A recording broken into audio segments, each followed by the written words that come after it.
బులెటిన్లో మరో breaking news చూస్తున్నాం. ఏపీ లిక్కర్ స్కామ్ కేసులో కీలక మలుపు చోటు చేసుకుంది. A40గా ఉన్న వరుణ్ ఇచ్చిన సమాచారంతో ఈరోజు తెల్లవారుజామున హైదరాబాద్లో సిట్ అధికారులు దాడులు నిర్వహించారు. ఈ కేసులో A1గా ఉన్న రాజ్ కేస్ రెడ్డి ఆదేశాలతో వరుణ్ చాణక్య 12 పెట్టెల్లో 11 కోట్లు దాచిపెట్టాడని అంగీకరించారు. 2024 జూన్లో ఈ మొత్తం దాచినట్టు అధికారులు పేర్కొన్నారు. శంషాబాద్ మండలంలో కాచారం ఫార్మ్ హౌస్లో సిట్ దాడులు చేసి 11 కోట్ల నగదు స్వాధీనం చేసుకున్నారు. ఈ guest house Sulochana farms professor Tagal Bal Reddy పేరు మీద ఉన్నట్టు సిట్ అధికారులు గుర్తించారు.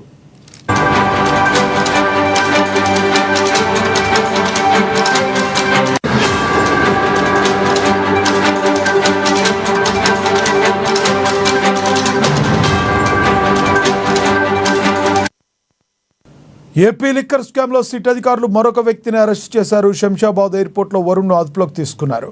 విదేశాలకు వెళ్లేందుకు ప్రయత్నిస్తున్న వరుణ్ను సిట్ అధికారులు అదుపులోకి తీసుకున్నారు.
ఆంధ్రప్రదేశ్ లిక్కర్ స్కామ్ కేసులో కీలక మలుపు చోటు చేసుకుంది.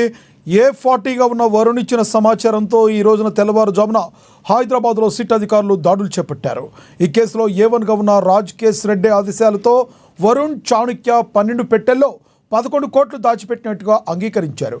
ఇదే విషయానికి సంబంధించి మరింత సమాచారాన్ని మా ప్రతినిధి రాఘవ అందిస్తారు.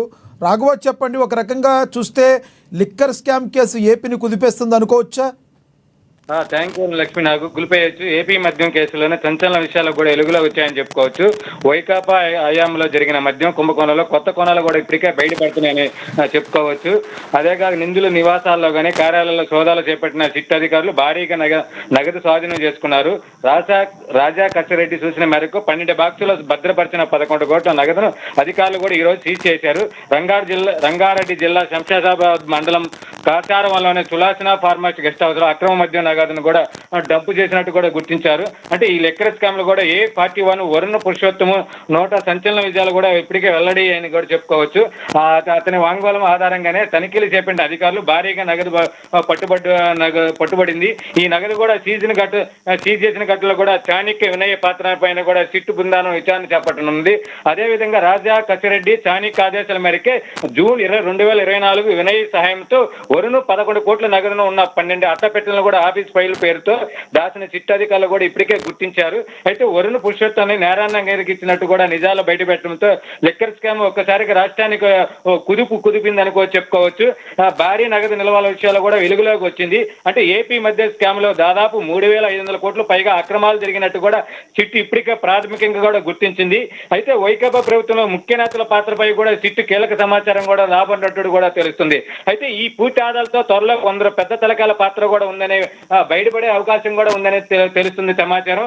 అదే విధంగా కూడా వర్ధమాన కళాశాల వద్ద ఉన్న సులోచన ఫార్మా గెస్ట్ హౌస్ యజమాని విజేందర్ రెడ్డిగా కూడా గుర్తించారు. అయితే ఆయన తల్లి సులోచన పేరుతో ఫామ్ హౌస్ కూడా ఒకటి ఉంది హైదరాబాద్ లో. అక్కడే వర్ధమాన కళాశాల క్రీడా ప్రయాణం కూడా వసతుల గదులు కూడా ఉన్నాయి. ఈ స్టోర్ రూమ్ లో కూడా బియ్యం బస్తాల మధ్య అట్టపెట్టలో ఉన్న నగదు దాచి ఉంచినట్టు కూడా సిట్ అధికారులు పక్కా సమాచారంతో ఏపీ సిట్ అధికారులు కూడా వెళ్ళి 11 కోట్ల నగదు కూడా జప్తు చేసినట్టు కూడా తెలుస్తుంది. అంటే పట్టుబడిన నగదుపై ఈడీ ఐటీ దృష్టి సారించే అవకాశం కూడా ఉంది. అంటే ఏపీ సిట్ తొలి ఛార్జ్ షీట్ లోనే యూపీ డిస్టిలరీ పేరుతో ప్రస్తావించింది. 16 డిస్టిలరీ ముడుపుల్లో 16,700 కోట్లుగా సీజ్ గుర్తించినట్టు కూడా ఇప్పటికే తెలుస్తుంది. రాజా కేసిరెడ్డి బినామీ సంస్థని ఈ మూవీ యువి డిస్టిలరీ హైదరాబాద్ లోనే ఆర్ఐటి ఆసుపత్రి డైరెక్టర్ గా తేగల ఉపేంద్ర విజయరెడ్డి కూడా ఉన్నారని ఇప్పుడు కూడా సిట్ అధికారులు కూడా తెలియనట్టు ఉంది. అదే విధంగా చెప్పుకొని పోతే ఢిల్లీ మధ్య కుంభకోణం గురించి కూడా విన్నాం. అదే విధంగా ఛత్తీస్గఢ్ కూడా మధ్య మార్చుకోవడం గురించి కూడా ఉన్నాం. అయితే ఈ రెండింటి కన్నా భారీగా స్కామ్ జరిగిందంటే ఏపీలోనే మద్యం స్కామ్ బాగా భారీగా జరిగినట్టు కూడా జరుగుతుంది. అంటే రాష్ట్రంలో జగన్ జమానాలో మనం చూసిన మద్యం కుంభకోణం పాత్ర వాటన్నిటిని కూడా తలదన్నులు. అయితే రాఘవ, ప్రధానంగా చూసుకుంటే గవర్నర్ని నిన్న జగన్మోహన్ రెడ్డి, మాజీ ముఖ్యమంత్రి జగన్మోహన్ రెడ్డి ఆయన భార్య భారతి కలిసినట్లుగా మనకు తెలుస్తుంది. అసలు ఏ ఉద్దేశంతో కలిశారనే విషయ సమాచారం మీ దగ్గర ఉందా?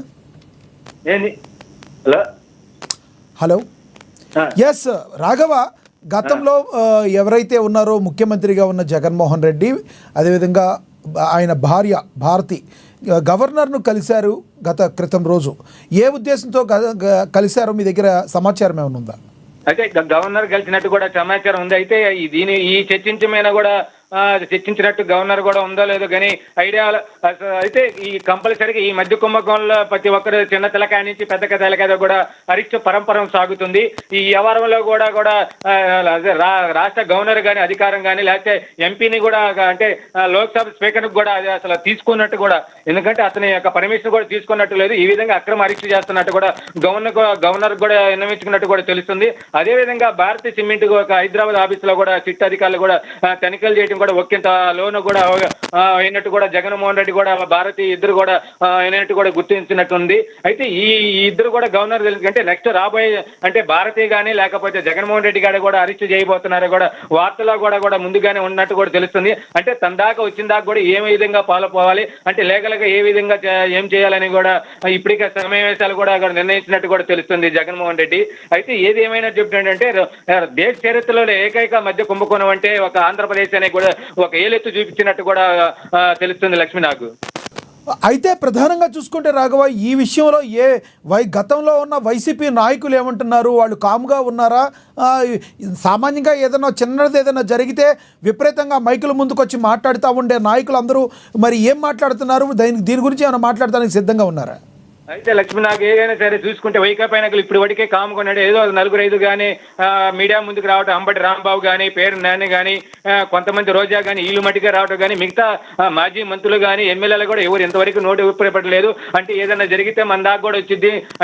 ఇప్పుడు వాళ్ళకి కూడా మాజీ ఎక్సైజ్ శాఖ మంత్రి నారాయణ స్వామి కూడా నాకేం తెలియనట్టు కూడా ఇప్పటికి కూడా సిట్ అధికారులకు కూడా తెలియజేసినట్టు కూడా తెలుస్తుంది. అయితే ఏది ఏమైనా చెప్పి వైకాపా నాయకుల్లో మట్టికి ఏదైనా సరే అలజడి రేకెత్తుద్దని చెప్పుకోవచ్చు. ఎందుకంటే ఎవరినైనా సరే ఏ విధంగా మాట్లాడినా అక్రమ అరెస్ట్ చేసుకోవచ్చు, ఏదో ఒక కేసు పెట్టి ఇరికించడం కూడా జరుగుతుంది అనే కూటమి ప్రభుత్వం కూడా అనే ఆలోచనలో కూడా ఉన్నారు వైకాపా నాయకులు. అంటే ఈ అసలు రాష్ట్రం మొత్తం కూడా చూస్తుంటే వైకాపా నాయకులు సందిగ్ధంగానే ఉన్నట్టు ఉండకూడదు, ఎవరు కూడా బయటకు రాలేకపోయిన స్థితిలో ఉన్నట్టు ఉన్నది.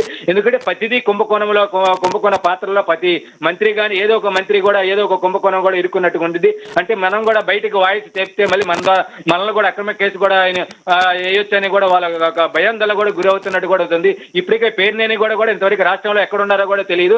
ఆయన ఆల్రెడీ రేషన్ బియ్యం దాంట్లో కూడా ఉన్నట్టు కూడా కొన్ని కేసులు ఉండి విడిగా కొన్ని కేసులు ఉండి కొడాలని ఆయన కూడా సైలెంట్ అయిపోయాడు. మంత్రి రోజా కూడా నిన్న మొన్న కూడా మీడియా ముందు ఇప్పుడు ప్రెజెంట్ అయితే అంబటి రాంబాబు తప్ప మిగతా ఏ మంత్రులు కూడా బయటకు వచ్చే మీడియా ముందు కూడా చెప్పడానికి కానీ ఏది చెప్పడానికి కూడా బయటకు రాలేకపోయినా పరిస్థితి వైకాపా నాయకుల్లో ఉందని చెప్పుకోవచ్చు లక్ష్మి.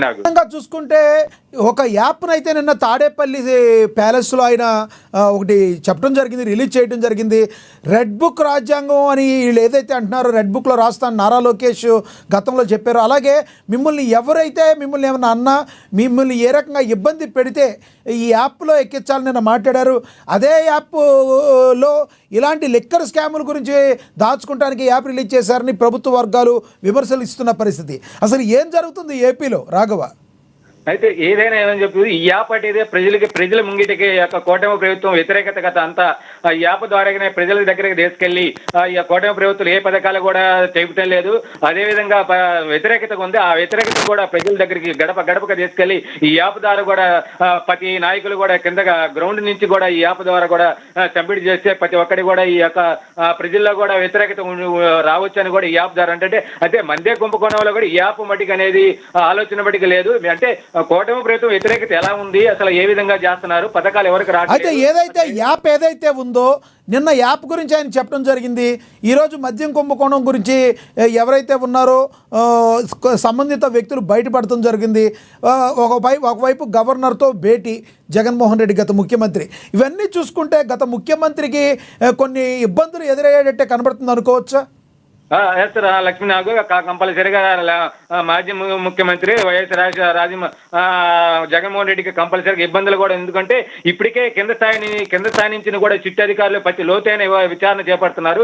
అంటే ప్రతి ఒక్కటి కూడా ఏది ఏ మధ్య కుంభం అయినా సరే తాడా ప్యాలెస్ వైపే చూపిస్తుంది. అంటే ఎవరైనా సరే కూటమి నేతలు కానీ ఎవరైనా బీజేపీ నాయకులు కూడా చెప్తున్నారు తాడా ప్యాలెస్ తాకాలి, తాడా ప్యాలెస్ నుంచే కూడా ఇదంతా తందంతా జరుగుతుంది, కంపల్సరిగా జగన్మోహన్ రెడ్డి అరెస్ట్ చేయాలని కూడా ప్రతి ఒక్క బీజేపీ కానీ జనసేన కానీ టీడీపీ నాయకులు కూడా ఇప్పటికే చెప్తానే ఉన్నారు. అంటే జగన్మోహన్ రెడ్డి తెలియకుండా ఏ మద్యం కేసు స్కామ్ కానీ లేకపోతే ఏ కేసు స్కామ్ జరిగినా కూడా తెలియకుండా జరగదు, అతని కనుసంధానమే జరిగిందని కూడా చెప్పుకోవచ్చు. ఎందుకంటే ప్రతి నాయకుడు అతను కలిసినట్టుగా ఉంది, కలిసే ప్రతిదీ కుంభకోణం జరిగినట్టు కూడా ఇప్పటికి కూడా కొన్ని రాజకీయ వర్గాలు కూడా తెలుస్తుంది. లక్ష్మీనాగు. Thank you Raghava.